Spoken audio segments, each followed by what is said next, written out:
மத்திய கிழக்கில் அமெரிக்கா மற்றும் ஈரான் இடையிலான இராணுவ மோதல்கள் ஒரு புதிய கட்டத்தை எட்டியுள்ளன. உலகின் அதிநவீன மற்றும் மிகப்பெரிய விமானம் தாங்கி போர்க்கப்பலான USS ஜெரால்ட் போர்ட் தற்காலிகமாக சேவையிலிருந்து விலக்கப்பட்டிருப்பது அமெரிக்காவின் கடல்சார் ஆதிக்கத்துக்கு விழுந்து ஒரு பெரும் அடியாக பார்க்கப்படுகிறது. இந்த சம்பவம் குறித்து விரிவான தகவல்கள் கிடைக்கப்பெற்றுள்ளது. சுமார் $13 பில்லியன் மதிப்பிலான இந்த போர்க்கப்பல் அமெரிக்க கடற்படையின் நவீன தொழில்நுட்பத்திற்கு ஒரு சான்றாக விளங்கியது. இருப்பினும் தற்போதைய சூழலில் இது பல சவால்களை எதிர்கொண்டுள்ளது. மார்ச் மாதம் 12ஆம் தேதி அன்று கப்பலின் சலவை அறையில் ஏற்பட்ட கடுமையான தீ விபத்தை தொடர்ந்து இது 12 முதல் 14 மாதங்கள் வரை பராமரிப்புக்காக முடக்கப்பட உள்ளது. இந்த நிலையில் இந்த கப்பல் தொடர்ந்து 260 நாட்களுக்கு மேலாக கடல் பணியில் இருந்தது. இது அமெரிக்க கடற்படை வரலாற்றிலேயே 3வது மிக நீண்டகால போர் பணியாகும். இந்த தொடர் பணிச்சுமை கப்பலின் தொழில்நுட்ப கட்டமைப்பை சிதைத்திருக்கிறது. தீ விபத்தினால் கப்பலில் தங்கியிருந்த சுமார் 100க்கும் மேற்பட்ட வீரர்கள் தங்குமிடங்கள் சேதமடைந்துள்ளன. சில வீரர்கள் இதில் காயமடைந்திருக்கிறார்கள். ஈரான் தனது இராணுவ தாக்குதல்களை தீவிரப்படுத்தி இருக்கிறது. குறிப்பாக 74 மற்றும் 75வது கட்ட தாக்குதல்கள் மூலமாக அமெரிக்க மற்றும் ஆஸ்திரேலிய தளங்களை இலக்கு வைத்திருக்கிறது. புதிய ஏவுகணை தொழில்நுட்பம் ஃபதா 312 கயாமும் மற்றும் பல்வேறு தற்கொலை ட்ரோன்கள் மூலமாக ஆஸ்திரேலியன் வான்வெளி தளங்கள் மற்றும் அமெரிக்காவின் 5வது கடற்படை தளம் தாக்கப்பட்டன. ஆஸ்திரேலிய படைகள் பதுங்கியிருக்கும் இடங்களை ஈரானின் உளவுத்துறை துல்லியமாக கண்டறிந்து தாக்குதல் நடத்தியுள்ளதாக கூறப்படுகிறது. இது அமெரிக்க ஆஸ்திரேலிய பாதுகாப்பு வலயத்தின் பலவீனத்தை வெளிப்படுத்துகிறது. அதே நேரம் அமெரிக்க வான்வெளி ஆதிக்கத்திற்கு ஏற்பட்ட சவால் கடற்படை மட்டுமின்றி அமெரிக்காவினுடைய வான்வெளி தாக்குதலும் திறனும் ஈரான் மற்றும் அதன் நட்பு நாடுகளால் சவாலுக்கு உட்படுத்தப்பட்டுள்ளது. குவைத்தில் அமெரிக்காவின் F-15 போர் விமானங்கள் சுட்டு வீழ்த்தப்பட்டுள்ளன. இதை அமெரிக்கா நட்பு ரீதியான தவறு என்று கூறினாலும் இது பெரிய விவாதத்தை கிளப்பியிருந்தது. F-35 விமான தாக்குதல் உலகின் மிகவும் விலை உயர்ந்த மற்றும் மறைந்து தாக்கும் திறன் கொண்ட F-35 ஸ்டெல்த் போர் விமானத்தை ஈரான் தாக்கியுள்ளதாக கூறப்படுகிறது. மார்ச் மாதம் 19 அன்று இந்த சம்பவம் நிகழ்ந்ததாக ஈரான் தரப்பு தெரிவிக்கிறது. அதே நேரம் அரசியல் நகர்வுகள் மற்றும் பேச்சுவார்த்தைகள் களத்தில் போர் நடந்தாலும் மறுபுறம் அரசியல் ரீதியான அழுத்தங்களும் தொடர்கிறது. டொனால்ட் ட்ரம்பினுடைய நிலைப்பாடு ஜனாதிபதி டொனால்ட் ட்ரம்ப் ஈரானுடன் ஒரு உடன்படிக்கைக்கு வர விரும்புவதாக தெரிவித்துள்ளார். குறிப்பாக ஈரான் அணு ஆயுதங்களை உருவாக்குவதை தவிர்க்க வேண்டும் என்பதில் அவர் உறுதியாக இருக்கிறார். அதே நேரம் மத்திய கிழக்கு நாடுகளின் கவலை சவுதி அரேபியா, ஐக்கிய அரபு அமீரகம் மற்றும் கட்டார் போன்ற நாடுகள் இந்த போர்ச்சூழலால் நேரடியாக பாதிக்கப்படக்கூடும் என்பதால் அமைதி பேச்சுவார்த்தைகள் தீவிரப்படுத்தப்பட்டுள்ளன. இந்த நிலையில் USS ஜெரால்ட் போர்ட் கப்பல் களத்தில் இருந்து விலகியது அமெரிக்காவின் வான்வெளி தாக்குதல் திறனை பாதியாக குறைத்துள்ளது. இது ஈரானுக்கு ஒரு மிகப்பெரிய மூலோபாய வெற்றியாக கருதப்படுகிறது. ஈரானின் தொழில்நுட்பங்கள் இருந்த போதிலும் தொடர்ச்சியாக போர்ச்சூழல் மற்றும் தொழில்நுட்ப கோளாறுகள் ஒரு வல்லரசு நாட்டின் இராணுவ வலிமையை எவ்வாறு பாதிக்கலாம் என்பதற்கு இந்த சம்பவம் ஒரு சிறந்த உதாரணமாகும். மத்திய கிழக்கில் நிலவும் இந்த அசாதாரண சூழல் வரும் நாட்களில் உலக பொருளாதாரத்திலும் பாதுகாப்பு சூழலிலும் ஏற்படுத்தப்படும் மாற்றங்களை எப்படி கணிக்கப் போகிறது உலகம் என்பதுதான் இப்போது இருக்கக்கூடிய கேள்வியாகும்.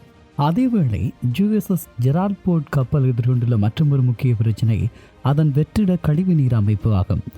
இந்த அமைப்பில் ஏற்படும் அடைப்புகளை சரி செய்ய ஒவ்வொரு முறையும் சுமார் 4 லட்சம் செலவாகிறது. அதாவது $4 லட்சம் செலவாகிறது. இத்தகைய தொழில்நுட்ப கோளாறுகள் மற்றும் தொடர் பராமரிப்பு பணிகள் அதில் பணியாற்றும் சுமார் 5000 வீரர்களின் மனரீதியான அழுத்தத்தை ஏற்படுத்தி இருப்பதாக கூறப்படுகிறது. இந்த நிலையில் USS ஹாரி தாம்சன் நேட்டோ படைகளை வலுப்படுத்தும் பிராந்திய பாதுகாப்பை உறுதிப்படுத்தும் இந்த கப்பல் மத்திய தரைக்கடல் பகுதியில் நிலைநிறுத்தப்பட்டுள்ளது.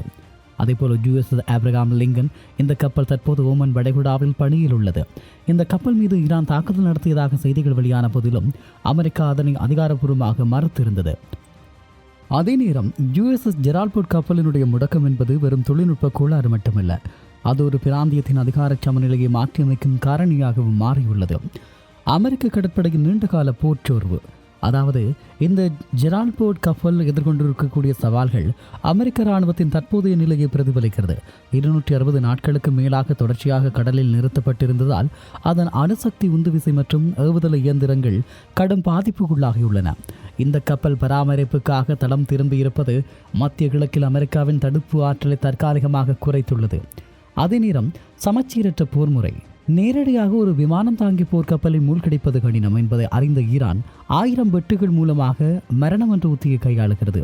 மலிவு விலை ட்ரோன்கள், பல கோடி ரூபாய் மதிப்புள்ள ஏவுகணைகளை ஏவுவதற்கு பதிலாக சில லட்சங்கள் மட்டுமே மதிப்புள்ள ட்ரோன்களை ஏவி அமெரிக்காவின் விலை உயர்ந்த பாதுகாப்பு அமைப்புகளை ஈரான் சோர்வடையச் செய்கிறது. போர்க்கப்பலில் தீ விபத்து ஏற்பட்டவுடன் அது தமது தாக்குதல் நிகழ்ந்தது என பரப்புவதன் மூலமாக அமெரிக்க வீரர்களிடையே ஒருவித அச்சத்தையும் சர்வதேச அளவில் ஒரு பிம்பத்தையும் ஈரான் உருவாக்குகிறது. அதே நேரம் ஈரானின் ஆபரேஷன் ட்ரூ பிரமிஸ் 4 தாக்குதல்கள் ஸ்டேலின் வான் பாதுகாப்பு அமைப்புகள் முழுமையானவை அல்ல என்பதை காட்டியுள்ளது. குறிப்பாக ரமத்கான் மற்றும் தெல்லவி போன்ற முக்கிய நகரங்களுக்கு அருகில் உள்ள இராணுவ மையங்களுக்கு இலக்கு வைக்கப்பட்டது ஆஸ்திரேலிய இராணுவத்திற்கு பெரும் கவலையை அளித்தது. இந்த மோதல்கள் செங்கடல் மற்றும் ஓமன் வளைகுடா பகுதிகளில் நீடிப்பதால் உலகளாவிய சரக்கு கப்பல் போக்குவரத்து பாதிக்கப்பட்டுள்ளது. கப்பல்களுக்கான காப்பீட்டுத் தொகை அதிகரிப்பு, எரிபொருள் விநியோகத்தில் ஏற்படும் தாமதம் காரணமாக உலக சந்தையில் கச்சா எண்ணெய் விலை ஏற்ற இறக்கத்தை சந்திக்கிறது.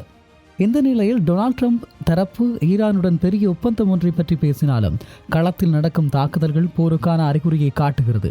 ஒருவேளை பேச்சுவார்த்தை தோல்வியடைந்தால் அமெரிக்கா தனது பிற விமானம் தாங்கி போர்க்கப்பல்களான USS ஆப்ரஹாம் லிங்கன் மற்றும் USS ஹாரி தாம்சனை முழுமையாக இந்த போரில் ஈடுபடுத்த நேரிடும். கடலில் மிதக்கும் ஒரு சிறிய நகரம் போன்ற USS ஜெரால்ட் போர்ட் தற்காலிக விடைபெறல் ஈரானுக்கு ஒரு வாய்ப்பை வழங்கியுள்ளது.